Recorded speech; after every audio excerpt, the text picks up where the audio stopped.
साष्टांग दंडोत करना, चरण पड़ना, पकड़ना, लूटना,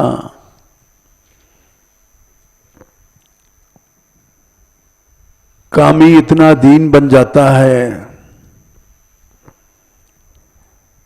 वहां ण्यंत का प्रयोग है। दर्शयन, भगवान दिखा रहे हैं कि देखो काम इतना दीन बना देता है,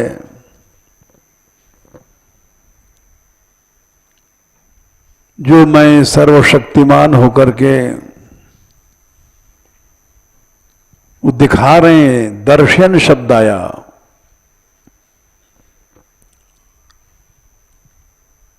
कि मनुष्य कितना भी बड़ा बलवान हो, सामर्थ्यवान हो, काम उसको दीन बना देता है।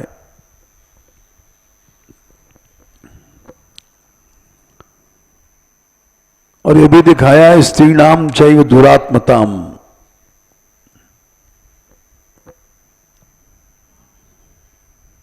दुरात्मा शब्द यद्यप गोपियों के लिए और श्री जी के लिए कुछ लोग कहते हैं ठीक नहीं है। दु माने दुष्ट,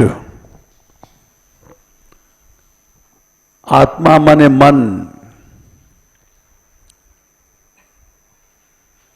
तो यदि दुरात्मा का अर्थ किया जाए दुष्ट आत्मा,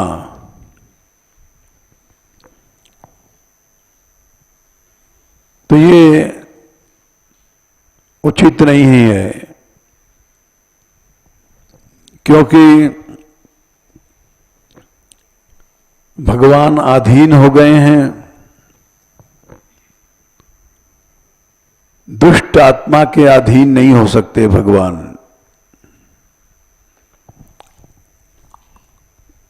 तो इसलिए श्रीमद् भागवत को समझना कठिन है। दुरात्मता शब्द का आचार्यों ने अर्थ किया दुह आत्मा।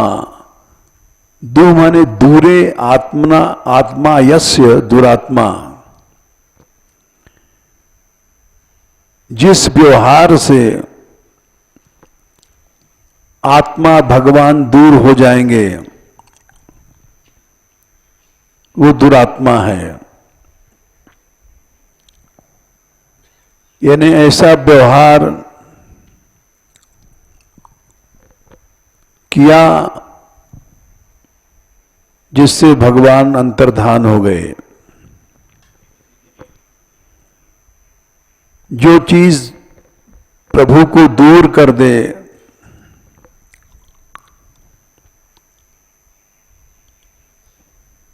वही त्याज्य है।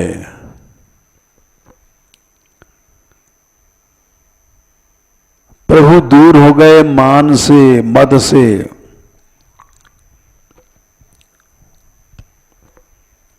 इसीलिए प्रारंभ में ही ये बात कही गई, एवं भगवतः कृष्णान् लब्धमाना महात्मनः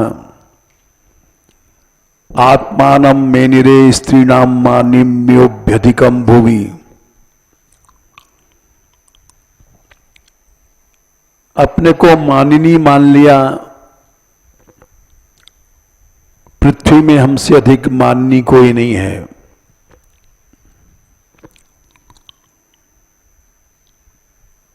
तो भगवान किसी भी प्रकार का अहम आ जाए उससे दूर चले जाते हैं।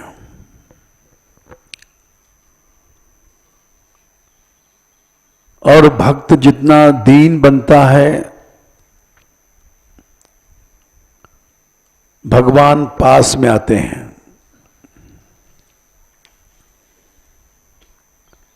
यही दरबार दीन को आदर, रीति सदा चली आई, रघुबरी रावर यह बड़ाई। शबरी कौन थी? अधम से अधम, अधम अति नारी। शबरी के बारे में लिखा है कि वो जाति की नीच थी, उसके परिवार में हिंसा होती थी।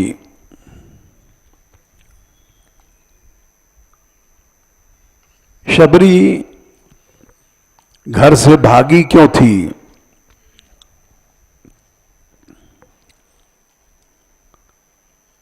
उसका विवाह होने वाला था।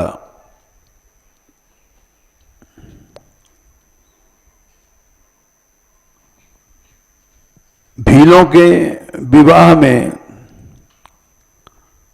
जैसे यहां पंगत होती है, रिश्तेदार आते हैं, नातेदार आते हैं,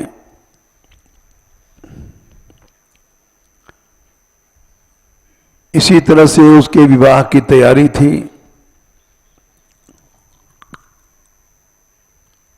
और उसके लिए बहुत से पशु पकड़ के लाए, क्योंकि सब मांस भोजी थे भील। और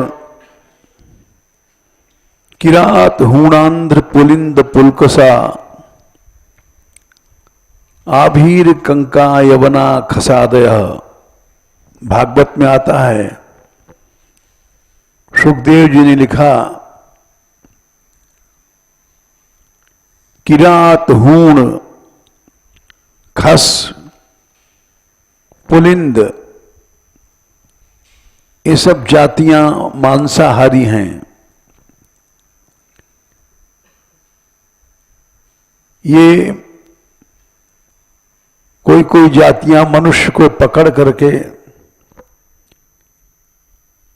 उसका मांस भी नहीं पकाती हैं, कच्चे खा जाती हैं। उनको खस या पुलिंद आदि शब्द से कहा गया है।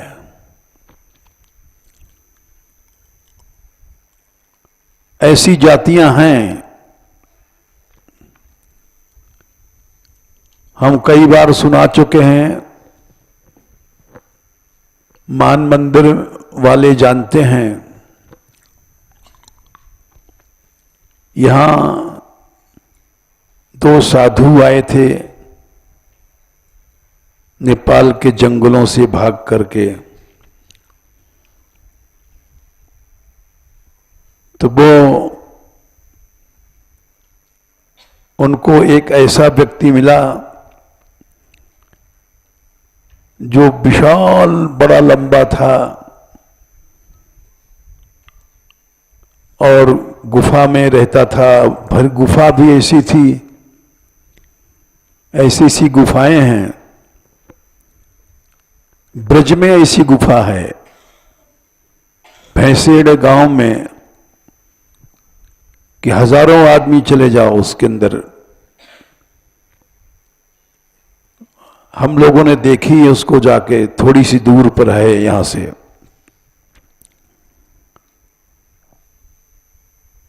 तो उसमें वो रहता था और उसी में सैकड़ों गायें रहती थीं। रात को उस गुफा में सबको बंद कर लेता था, क्योंकि बाहर शेर, चीते,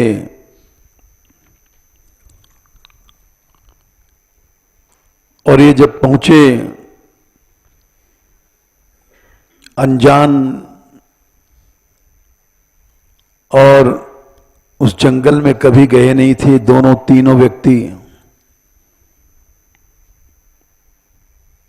तो उसने बड़े प्यार से ऐसे इशारा किया।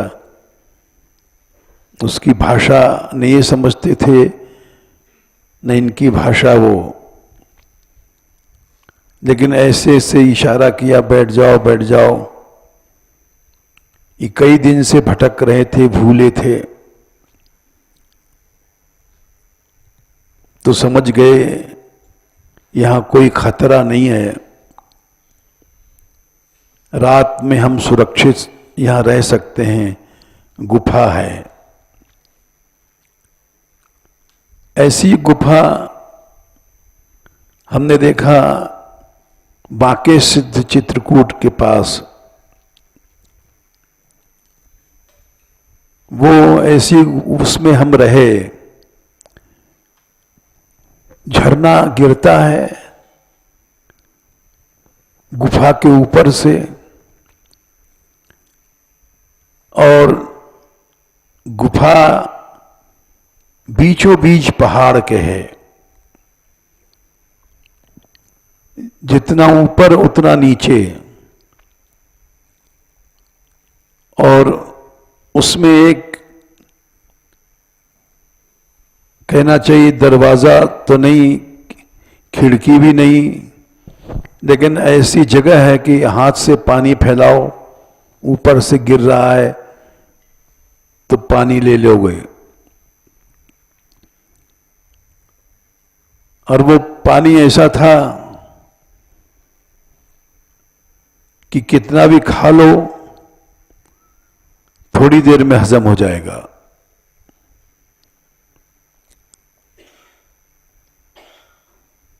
तो वो महात्मा वहां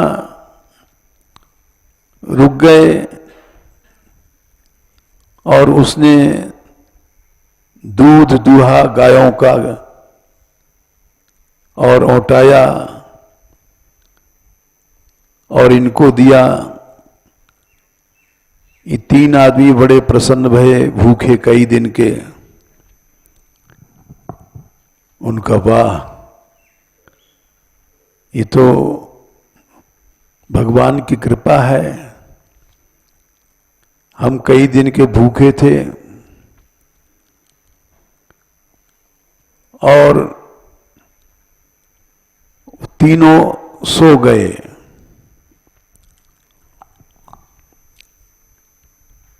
फिर उन्होंने थोड़ी देर बाद देखा, वो भी लंबा लेट गया था, बड़ा लंबा था, इन लोगों से 1.5 गुना ऊंचा था।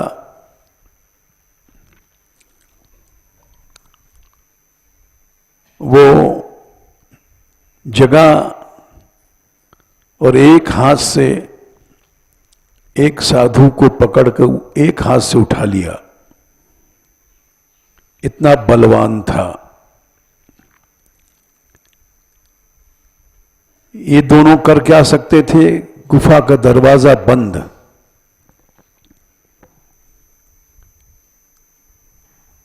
और एक हाथ से टांग करके उसके पास तमाम सूआ, चाकू, हथियार थे। इनका कलेजा चीर करके और कलेजा खा गया। अब वो छटपटाता रहा, क्या कर सकता था, उसके हाथों में इतनी ताकत थी। कलेजा खा करके और फिर इस गले की नस काट करके सब खून पी लिया, और उस शरीर को यूं पटक दिया बाईं ओर। धूनी थी। अब ये लोग थर थर कांपने लग गए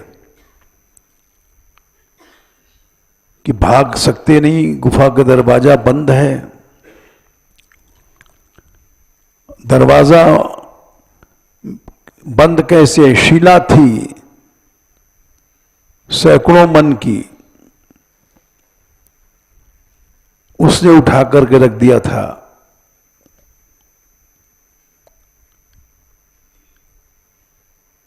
फिर उसको नींद आ गई, क्योंकि कलेजा खाया था, खून पिया था। जब पेट भर जाता है तो नींद आती है गहरी।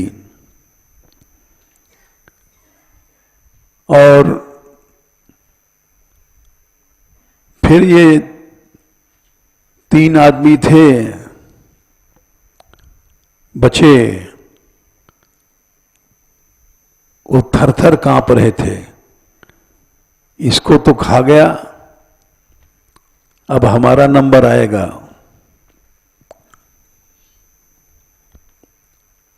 लेकिन एक व्यक्ति उसमें हिम्मती था, वो उठा और देखा पास जाकर के तो सो रहा है गहरी नींद में। तो वहीं तमाम सुआ चक्कू ये सब पड़े थे। उसने 2 सुए पहने पहने उठाए और सोते भय उसकी आंख में ऊपर से घुसा दिया।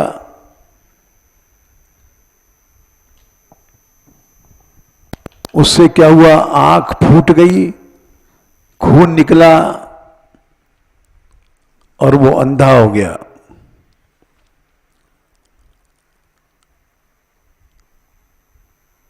फिर वो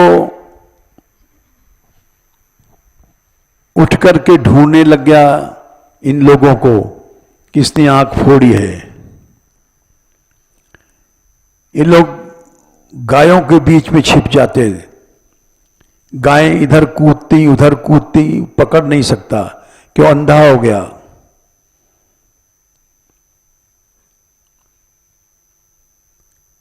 उसने दरवाजा शीला हटाया कि इनको पकड़ना जरूर है जिन्होंने मेरी आंख फोड़ी, और किर्र किर्र आवाज किया तो उससे गायें बाहर निकलने लग गईं। उनका, गायों को जो लोग पालन करते हैं रखते हैं, उनकी आवाज, उनको चराने के ढंग होता है। तो गायें निकलने लग गईं। गायां बहुत थीं, 50 से ज्यादा थीं। तो उसने कहा धीरे से कि ये मौका है, गायों के साथ भाग जाओ। वो एक पांव ऊपर किए, एक पांव नीचे, और बीच में से गायों को निकालता था। दूसरा साधु डर के मारे कांप रहा था। इसने कहा नहीं, तुम चलो आगे, हम तुम्हारा साथ देंगे। एक गाय के पीछे लग पड़ा, कांप रहा था, लेकिन इसने धक्का दिया, वो बाहर जा गिरा। फिर किसी गाय के पीछे लग करके भी निकल आया। वे लोग अभी हैं यहां, शायद नंदगांव में रह रहे हैं। यहां भाग के आए थे मानगढ़, यहां कई रात रहे। हमने इसलिए बताया कि अभी ऐसी जातियां हैं जंगलों में जो मनुष्य को कच्चा खा जाएं।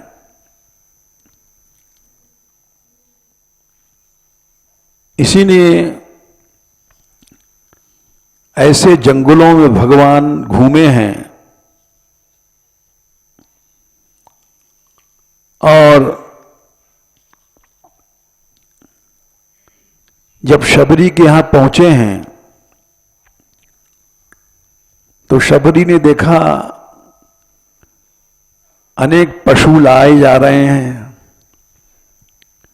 तो उसने पूछा ये क्यों लाए गए? बोले तेरा ब्याह है। भील लोग आएंगे, उनका भंडारा, उनकी पंगत हो गई, तो पूर्व जन्म की भक्त थी, घबरा गई कि हमारे ब्याह के लिए इतने पशु मारे जाएंगे, इसलिए भाग गई रात को और सारी रात भागती रही और उनके पकड़ के बाहर पहुंच गई। भागते भागते मतंग ऋषि के आश्रम में पहुंची। मतंग ऋषि बड़े सिद्ध पुरुष थे। वहां पहुंच करके उनके चरणों में गिर पड़ी और शरण की याचना किया। उन्होंने देखा एक लड़की है, भील की लड़की है, जवान है, अभी भाग के आई है, अवश्य किसी आपत्ति से ग्रसित है। उन्होंने कहा, बेटी तुम हमारे आश्रम में रहो, डरो नहीं, यहां तुमको कोई भय नहीं है। वहां रहने लग गई। परिणाम यह हुआ कि तमाम ऋषियों ने पंचायत किया और मतंग जी को निकाल दिया, जाति से बहिष्कृत कर दिया, क्योंकि जवान लड़की है, इसको साथ रखते हैं, इसलिए ये संयमी नहीं है, निकाल दो। वो घबराए नहीं, क्योंकि सच्चे संत थे, समाज को कुछ नहीं समझते थे। ये लोग भक्ति नहीं जानते। उसकी भक्ति से मतंग ऋषि प्रभावित हो गए। वो सच में पूर्व जन्म की भक्त थी और जब तक मतंग विराजे वहीं रही, न समाज से वो डरे, न समाज से वो डरी। मतंग ऋषि जब ब्रह्मलोक जाने लग गए, तब उन्होंने कहा, शबरी, शबरी माने भीलनी, शबर कहते हैं भील को, मैं अब जा रहा हूं। तो रोने लग गई, गुरुदेव हमारा कौन है? उन्होंने कहा कि पुत्री, तेरे पास भगवान आएंगे, मेरा आशीर्वाद है। मेरे पास आएंगे? हां, तुझको ढूंढते ढूंढते आएंगे।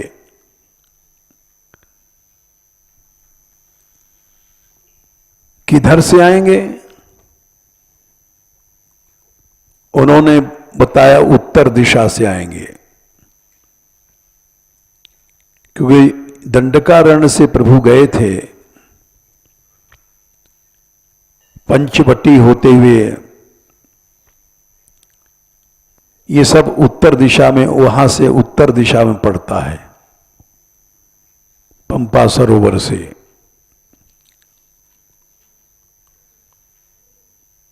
तो वो उठ करके रोज झाड़ती थी। गुरु के वचनों पर विश्वास था, कि राम आएंगे, हमें ढूंढते ढूंढते आएंगे।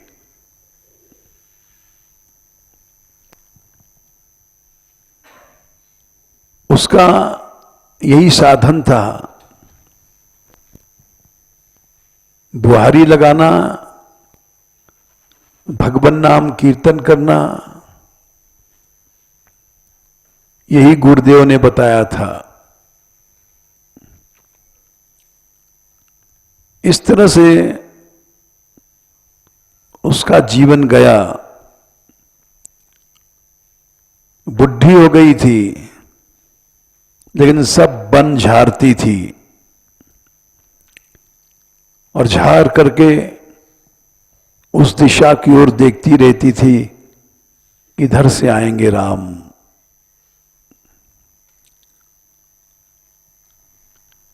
हुआ वही, जब राम गए वहां दंडकारण्य से,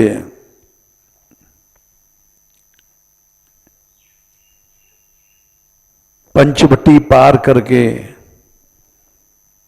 कर्नाटक में है ये पंपा सरोवर, वहां ये लोग हो आए हैं, देख आए हैं। बहुत से लोग मान मंदिर के मुरली की कथा में गए थे। मुरली भी गई थी, वहां पंपा सरोवर देखा। पंपा सरोवर को की वो शोभा तो नहीं है जो रामायण में लिखा है, न वैसा जल है, पहाड़ अवश्य है, बड़े बड़े पहाड़ हैं। और वहां राम पहुंचे। शबरी मां कहां है? ऋषि लोग सोच रहे हमारे आश्रम में पहले आएंगे, लेकिन भगवान उसी का नाम पूछते पूछते पहुंचे, क्योंकि उनमें मद था, हम बड़े तपस्वी हैं। इस मद के कारण भगवान नहीं गए।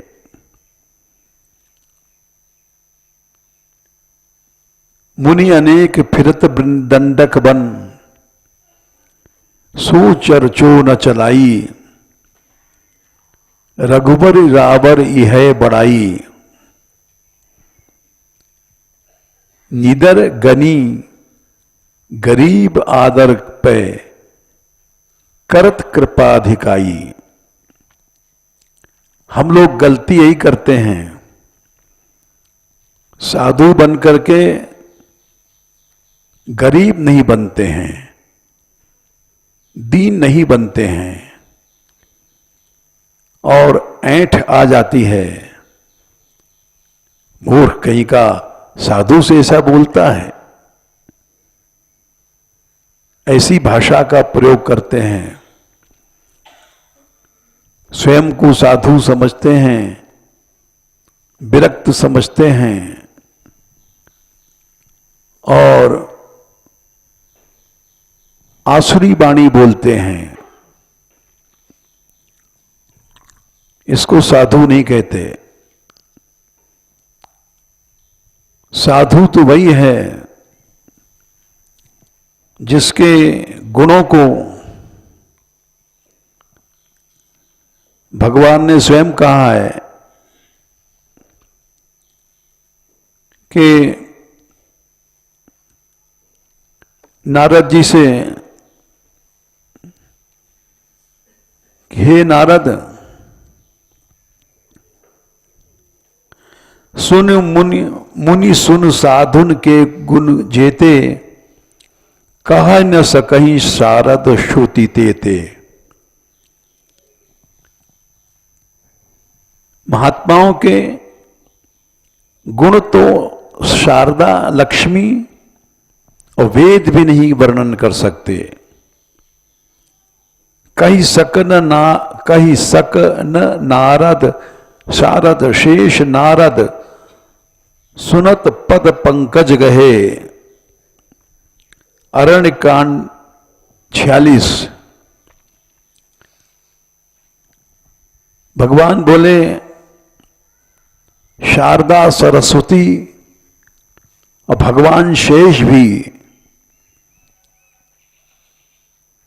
संतों के गुणों का वर्णन नहीं कर सकते।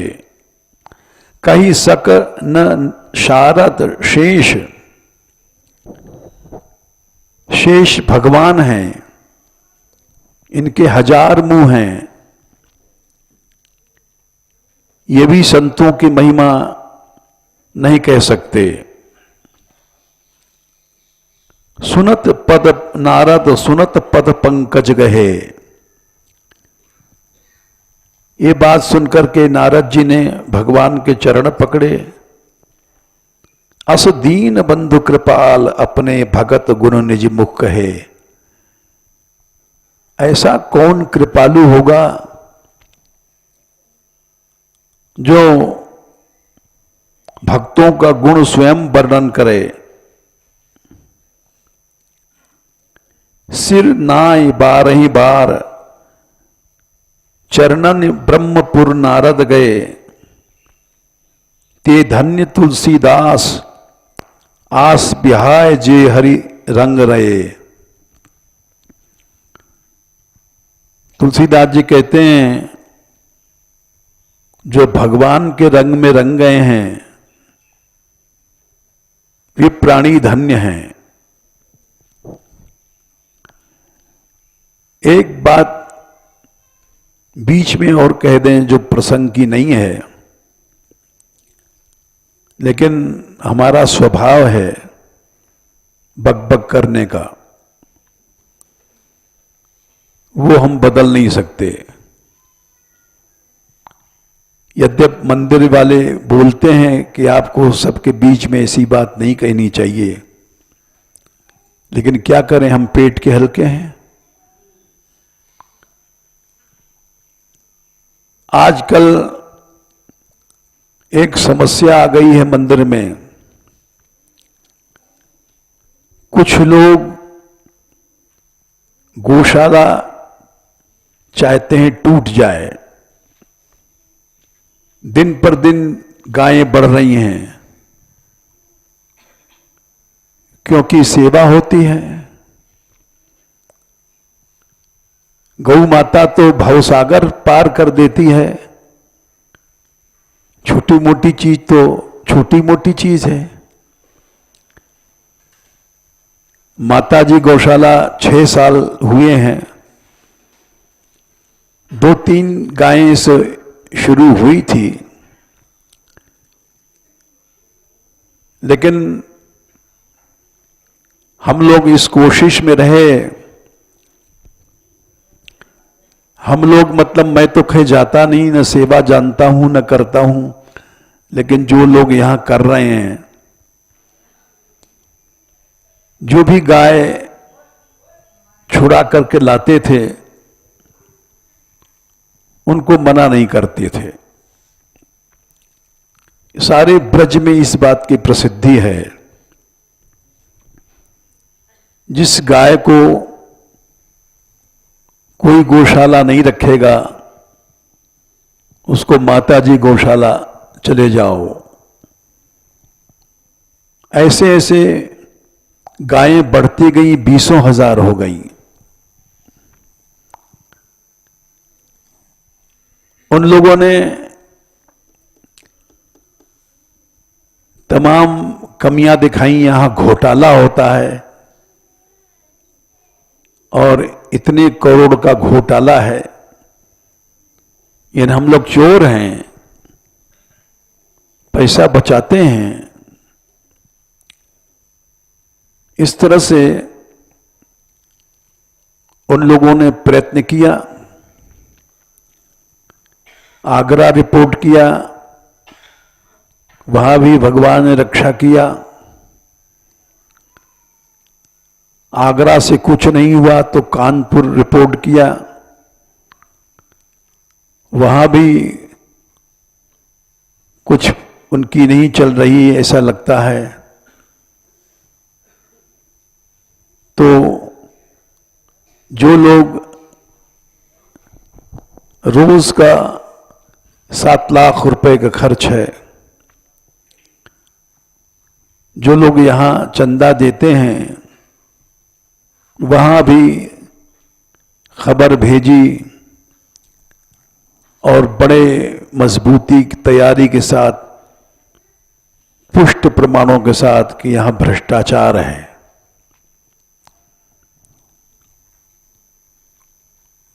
तो ये लोग गए थे, जिस व्यक्ति ने किया है उसके साथ कई लोग लग रहे हैं। मान मंदिर के शत्रु बहुत हैं, जाने क्यों हैं हमारी समझ में नहीं आता। यही एक ऐसी संस्था है जो सारे ब्रज के लिए काम कर रही है। ब्रज के अनेकों वनों की रक्षा भई, गहबर वन की रक्षा भई, गोमती गंगा की रक्षा भई, दर्शन वन की रक्षा भई, रार बाटी के पास में पांडव गंगा की रक्षा भई, अनेक कुंड बने, श्री जी का मंदिर बना, नंदगांव का मंदिर बना, उसका पुनः विस्तार हुआ। बठैन का दाऊ जी का मंदिर बना और साधारण बात नहीं है, 20,000 गायों को भगवान की कृपा से हम लोग गरीब हैं, रोटी मांग के खाते हैं, न कोई यहां आमदनी है न कुछ है। यमुना आंदोलन चला, सारा संसार जान गया कि यमुना जी नहीं है ब्रज में। सारे देश में जागृति हुई और यमुना जी तो अवश्य आएंगी। अभी मैं परसों गया था वृंदावन, 1.25 लाख वृक्षों के लगाने का संकल्प है, मान मंदिर की ओर से घोषणा की गई है। वृक्षारोपण शुरू करने के लिए ये 1.25 लाख वृक्ष जिस दिन लग जाएंगे, फिर दूसरा लक्ष्य है 1.25 करोड़ वृक्ष लगाने का। लेकिन फिर भी जो लोग ईर्ष्या करते हैं, वो हम एक हाथ चलते हैं तो 10 हाथ आगे चले जाते हैं विरोध करने के लिए। उन्होंने चारों ओर विरोध में जो अर्थ की सहायता देने वाले, उनको अश्रद्धा कराने के लिए प्रयत्न किया और वहां से सूचना भी आई कि आखिरी राशि है, आगे संभावना नहीं है। जब तक आपके ऊपर इल्जाम हैं, और बाहर वाला क्या समझ सकता है, ये झूठे इल्जाम हैं, ये ईर्ष्या द्वेष के फल हैं, ये सच्चे गौ हत्यारे हैं जो गौ माता के लिए जो चारा आता है उस पैसे को बंद करना चाहते हैं। ये उन हत्यारों से हजारों गुना आगे हैं जो काय काटते हैं। वो सोच रहे हैं 20,000 गायें भूखी मर जाएं। इस प्रयत्न में ये लोग गए थे और जब वहां पहुंचे, बहुत दूर है यहां से करनाल, तो मिलने पर पता पड़ा, उन्होंने उत्तर दिया, हमारा प्रयत्न रुकेगा नहीं, हम बंद करा के रहेंगे। कठोर उत्तर दिया। ये नहीं सोचा उन लोगों ने कि 150 किलोमीटर चलकर ये लोग आए हैं, इनका सम्मान किया जाए, इनका अपमान किया। उसके बाद हमें तो रात में पता पड़ा, इनका फोन आया कि हमको कोई सफलता नहीं मिली है, और कठोर शब्द इन्होंने कहा। हम सुनकर के कुछ नहीं बोले, लेकिन इतना जानते हैं कि भगवान है। आज तक मान मंदिर का कुछ नुकसान कोई नहीं कर पाया। यहां डाकू आ गए बड़े बड़े, डाकुओं का अड्डा था। एक समय था नीचे कुटिया में लड़कियां रह नहीं सकती थीं। यहां से कई बार लोगों को भेजा गया, पिस्टल लेकर के, गोली लेकर के, सुरक्षा के लिए। श्री जी ने ऐसा बना दिया उन्होंने कि वहां आदमी तो क्या, बंदर भी नहीं घुस सकता। ऐसा सुरक्षित स्थान वृंदावन में नहीं, ब्रज में कहीं नहीं है, जहां सैकड़ों लड़कियां निर्भय रहती हैं। ये सब किसने किया? विरोधियों ने सोचा था रसकुंज टूट जाए, डीएम का ऑर्डर निकाल दिया था, ये गलत जगह बना है वन विभाग में,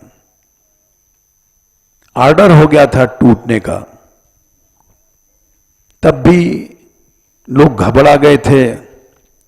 हमने कहा ये टूट नहीं सकता, यहां पाप नहीं होता है, यहां भोग नहीं होता है। इन कोठरियों में लड़कियां रहती हैं, ये भजन करती हैं और परम संत हैं। कोई इनके साथ कल नहीं गया। 2 टीमें गईं और 2 अलग अलग गांवों में प्रचार किया और प्रचार करके रात में लौटी। निःशुल्क करती हैं, न डीजल लेना, न किराया लेना, और इस तरह से ब्रज की शुद्ध सेवा चल रही है। हमने कहा था इसको गवर्नमेंट नहीं तोड़ पाएगी, गवर्नमेंट की हिम्मत नहीं है। आखिर में वही हुआ। आज तक वहां रसकुंज बना हुआ है और रसकुंज का बाप रस मंडप बन गया। एक तोड़ना चाहते थे, उसका बड़ा बन गया। नृत्य करती हैं वहां रात को सैकड़ों लड़कियां। ये तोड़ने वाले देखते रह गए और कुछ नहीं हुआ। तो वैसे ही जो लोग प्रयत्न कर रहे हैं उनको चुनौती है। हम चिल्ला के कह रहे हैं कि तुम कुछ नहीं कर पाओगे हमारा नुकसान।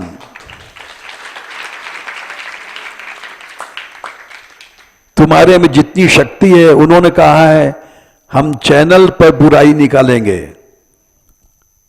हमने कहा तुम खूब निकालो बुराई, जितनी शक्ति है।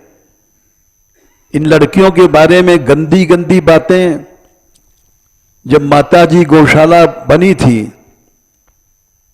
तो उसमें 1 महीने तक अखबारों में निकाला गया कि आवारा लड़कियां हैं, इनका ठिकाना पता नहीं घर का। अच्छा, हम किसी के घर पर एड्रेस लिखते भी नहीं, तुम कहां से आए हो, तुम्हारा बाप कौन, तुम्हारा मां कौन, कोई आ गई है, ठीक है रहो, भजन करो। तो लोगों ने कहा कि आपके पास जांच आई भी थी कि इन लड़कियों का पता ठिकाना दिया जाए। हमने कहा हम लिखते नहीं, देंगे क्या, तुम्हारी गर्ज हो पता लगाओ। हमारी गर्ज तो है नहीं, हमारे यहां तो श्री जी जिसको लाई है उसको हम रखते हैं। हम बुलाने गए नहीं किसी को, किसी लड़की को बुलाने नहीं गए। जिस पर कृपा है वो आता है, और उस भगवान की कृपा का दरवाजा तुम बंद नहीं कर सकते हो। तुम कितना भी शत्रुता कर लो, तुम कुछ नहीं कर सकते। यद्यपि लोग हमको रोकते हैं कि आपकी इन बातों से दूर दूर तक सुनते हैं लोग, और खलबली मचती है, और गुस्से में आकर के दांत पीसते हैं, कोशिश करते हैं।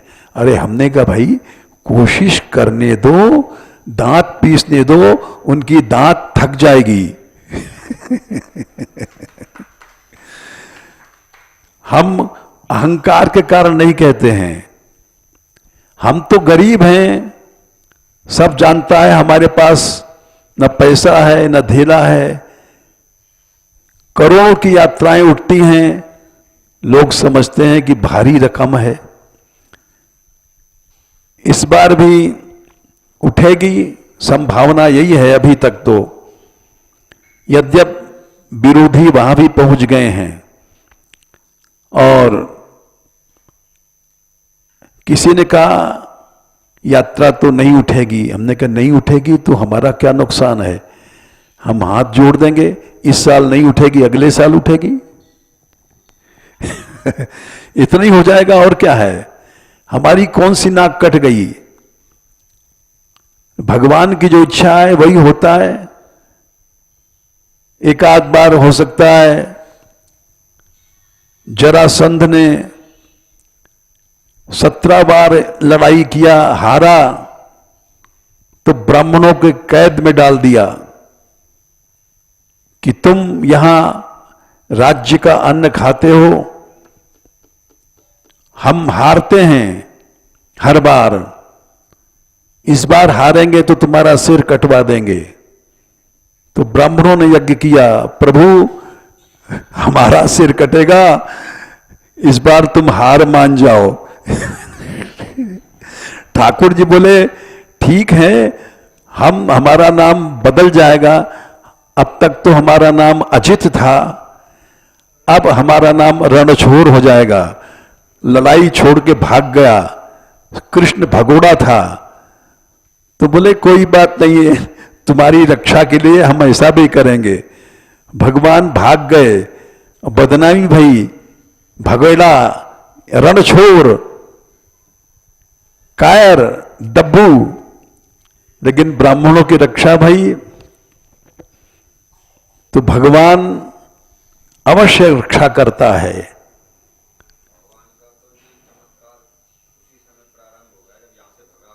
हाँ हाँ,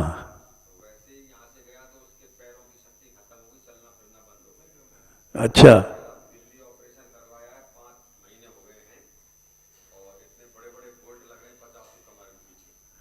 अच्छा,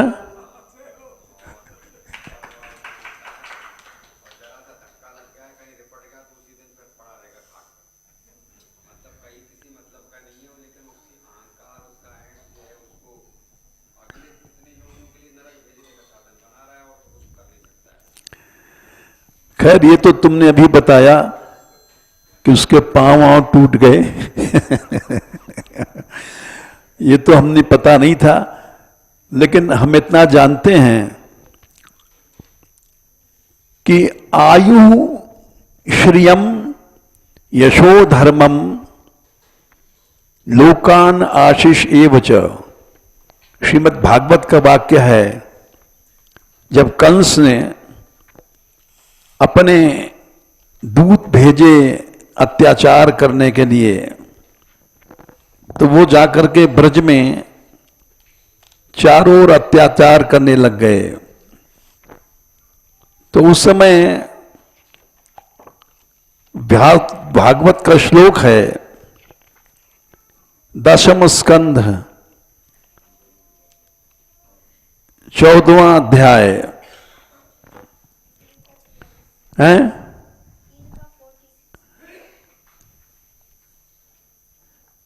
चौथा अध्याय 46वां श्लोक, 10:4:46। उसकी आयु कम हो जाती है, उसकी श्री, उसकी शोभा कम हो जाती है, यश नष्ट हो जाता है, धर्म नष्ट हो जाता है, लोकान ये सब नष्ट हो जाते हैं। 10:4:46। हमने देखा है जिन लोगों ने विरोध किया है उनका यश मान चला गया, धर्म चला गया, श्री चली गई, आयु भी चली गई। वो जीना कोई जीना नहीं है जब जीवन भार बन जाता है। जैसे अब यहां रोज बढ़ रहे हैं, 125 लड़के हैं और लड़कियां बढ़ रही हैं, 70 से ऊपर पहुंच गई हैं। कहां तो तुम रोकते थे, अब इतने बच्चे हैं, बढ़ रहा है खर्च, लड़कियां बढ़ रही हैं, लेकिन सबका जीवन सुखी है। किसी को यह पता नहीं कि आलू किस भाव है, पालक किस भाव है, आटा किस भाव है। आराम से भोजन करो, लकड़ी नहीं लाना, तेल नहीं लाना, नमक नहीं लाना, चूल्हा नहीं, आज कहां से चूल्हा चेतेगा, गैस नहीं है, कुछ तुमको नहीं सोचना है। ये जीवन जीवन है, वो जीवन जीवन नहीं कि भार बन जाए। दाल नहीं, आटा नहीं, चावल नहीं, पैसा नहीं, वो जीवन भार है। इसलिए ये सब नष्ट हो जाता है मनुष्य का। उसके बाद अनंत अंधकार में जाएगा। तो हम लोग तो पुस्तक पढ़ते हैं, इसके आधार पर कह रहे हैं कि मान मंदिर में प्रभु चाहेगा तो सेवा चलती रहेगी, प्रभु चाहेगा तो यात्रा भी चलेगी। तुम 1000 प्रयत्न करो, कुछ नहीं होगा। जय श्री राधे।